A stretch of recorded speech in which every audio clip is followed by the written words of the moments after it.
Brady. Whoa, time out. Okay, I'm going to give you an opportunity. Alshon is yet to play this year. D-Jack has played, 2 games, and he got hurt in both of those games.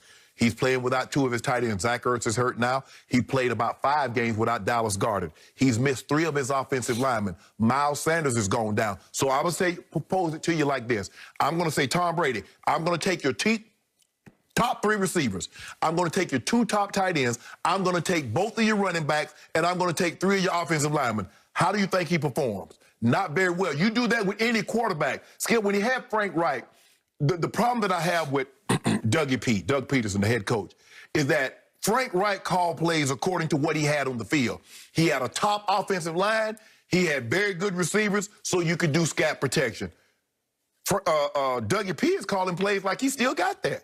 Lane Johnson has been in and out of the lineup. Remember, Barrett Brooks got hurt again. Jason Peters, he was hurt, just came back against Dallas. No Miles, he played with Boston Scott. The dude got 2 last names. The dude can play.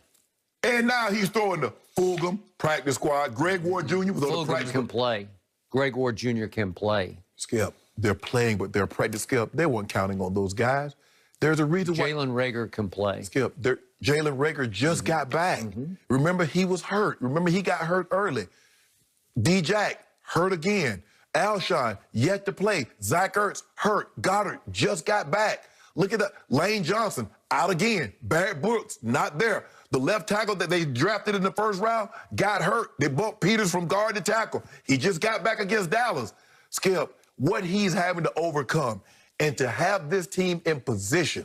Can you imagine if he had all of his top receivers like they got in Dallas? Can you imagine if he had his top running backs like they have in Dallas? What top back?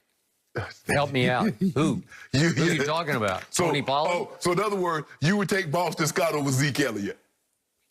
In impact right now, I would. Every time I turn on the TV and watch Boston Scott, he just lights it up.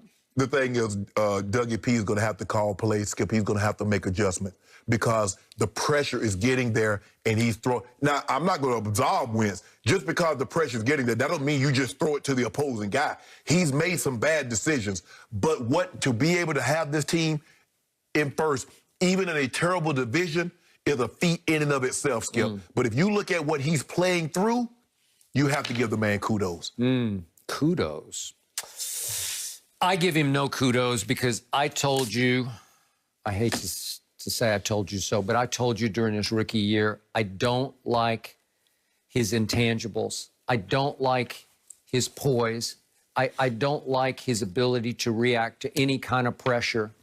I don't like the fact that he tries to throw it through brick walls of defenders and too many passes get intercepted. I don't like it that he's turned into the equivalent of a Las Vegas slot machine. You just pull his arm down and the ball just pops out on the ground. You know, I got jokes because he's fumbled 55. He's lost 55 fumbles since his rookie year. That's by far the most in the whole league. Yeah, of course. And this year, in every quarterback metric you want, and I could go on and on, we just don't have enough show. According to this analysis, he ranks at or near the bottom in every statistical measure of a quarterback. As this analysis concludes, his internal clock is a mess. He holds the ball way too long. He does. Their sack rate is dead last in the league. And then when he tries to improvise, really bad things happen because he's running away with the individual turnover record, you know, this year. Dan Jones gonna catch him, though. You think so? Yeah. I don't think so. And the point is that he did suffer a terrible injury to his ACL on December 10th of 2017. And at that point, he was having a magical ride. He's going to be the MVP. Yeah, he probably would have been the MVP. They were 11-2 at that point, and he led the NFL in QBR. But according to this analysis, if you break it down and look hard at what happened that year versus every other year that he's played, it was a statistical anomaly. It was just a freakish aberration of a year where he got hot and stayed hot. And then what happened? Well, they showed you what happened. That team was so good. It was so deep and so talented. The backup quarterback took over and became the Super Bowl MVP. And they ended up the next year building a shrine in the locker room to Nick Foles because they don't love this kid as a leader. He doesn't have natural-born leadership intangibles, and we've seen big bombshell expose stories in Philadelphia about how they question his leadership. Seems like he's improved some in that category this year, but the results aren't good because there are too many turnovers and too many losses for a team that's still better than the Dallas Cowboys. They should be running away with this division. That's Skip.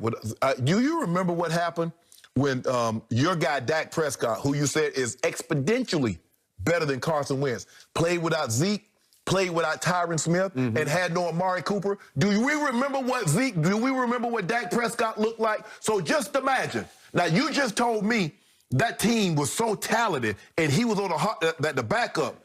Well, Jerry Jones has told us he has the most talented team in football. So why haven't they taken off with the backup? By the way, you just made another case for why Jerry didn't give Dak his money. That stretch in 2017. It scared Jerry because Dak couldn't rise above the loss of his left tackle and his running back. My guy rising above that right now. But you're still beating him up. Your guy couldn't do. Look at what your guy got. I mean, just imagine. Rising above it? Let me ask you a question, Skip. If I take Amari, CeeDee Lamb, and Gallup away from Dak, I take his 3 top offensive linemen, and I take Pollard, and I take who's the back? Pollard and Zeke. Yep. What do you think that would be? Because that's what he did. He's doing that with backups. So you get to play with Wilson. You get to play with, I forget the other guy, number 85. Those are going to be your guys. Those are going to be your wide receivers. Noah Brown. Yeah. Those are going to be your wide receivers. Because I'm going to tell you, when you go out there and look struggling, they can play. There are some ballers. Skip, I'm not saying the guy's Patrick Mahomes, but given his degree, like you like to tell me, given his degree of difficulty with what he's got, come on, Skip. You always tell me how bad that Carson Wentz's protection is. This analysis points out that in pass block win rate, they rank 8th in the league. So it's not great, but it's certainly not awful.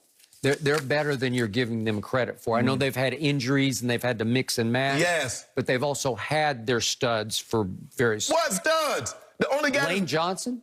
Lane Johnson is out. Okay, but they've played some games this year. A few games. Yeah. Tyron Smith played a few games, didn't he? Yep.